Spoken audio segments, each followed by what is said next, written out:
Hi everyone, and welcome once again to Ruby's Classic Cooking. And today I'm going to make apple upside down cake.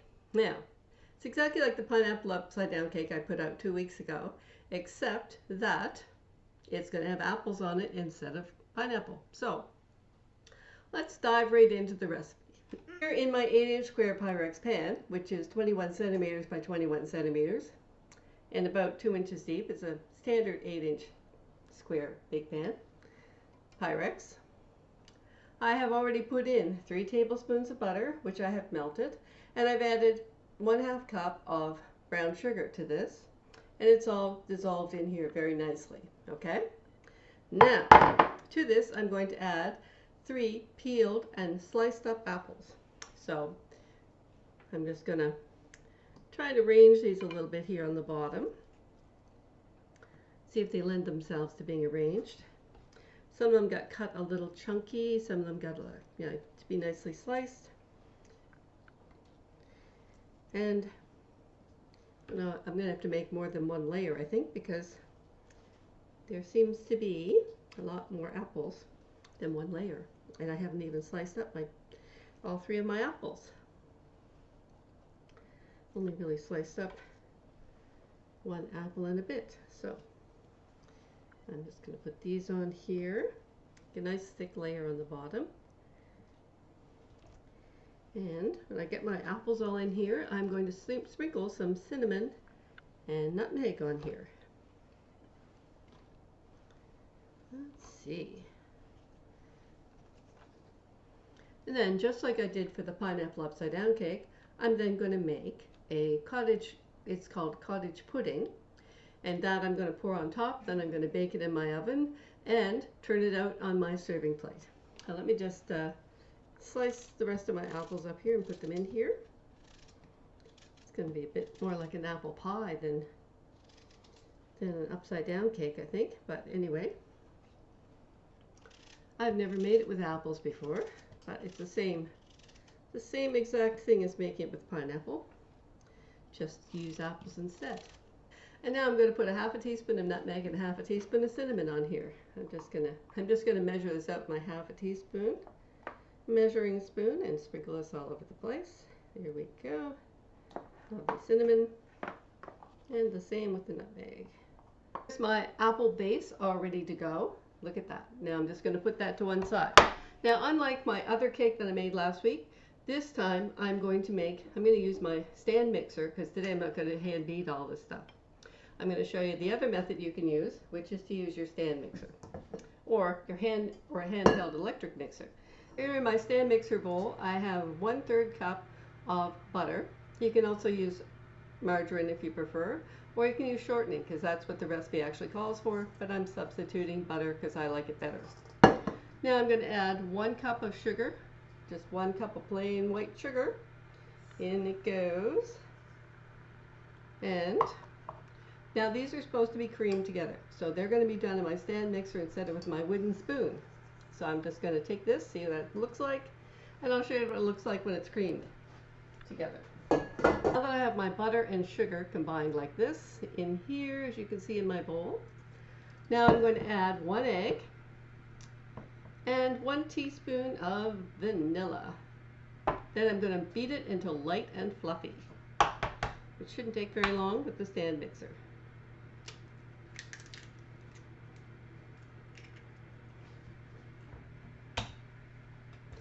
And now 1 teaspoon of vanilla.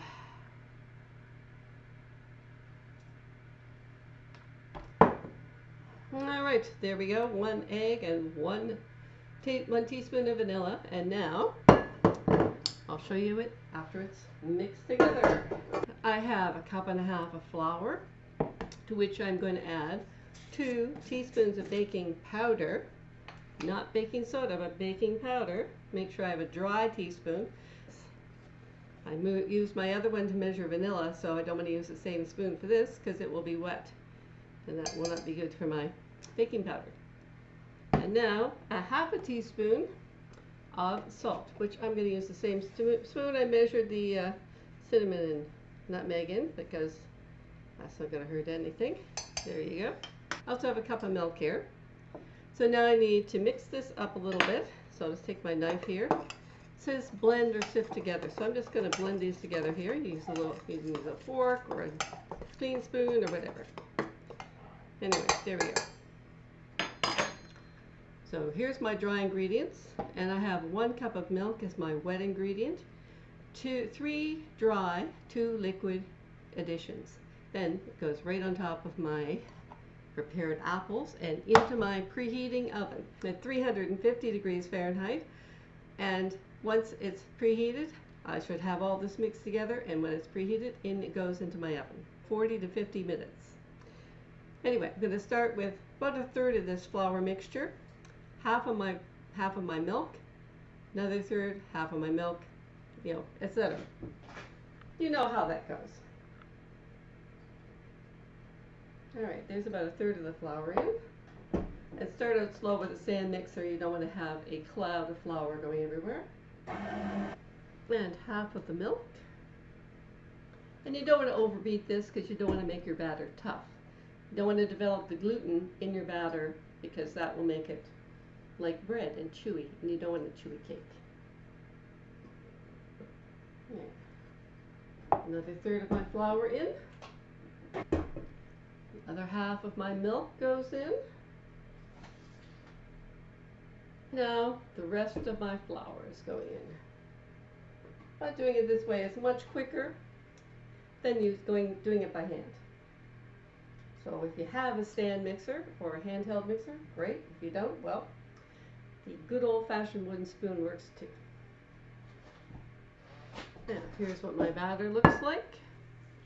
And you can see that it's a fairly light, fairly cakey batter for sure. A little perhaps a bit more loose than a cake batter. Maybe that's why they call this a cottage pudding. Now I'm just going to put this right over my apples, and this smells delicious already. The cinnamon on the apples smells divine. Let me see. Make sure I get all of it out of here. Make sure you get all of the battery goodness out of your bowl, that's for sure. Right to the edges of your cake pan. Take it right to the edges of your cake pan so it gets down and on top of all the apples. There we go. And here's my batter ready for the oven. And you can see the apples all around it. It's going to be gorgeous when it is done in 40 to 50 minutes. I can't wait.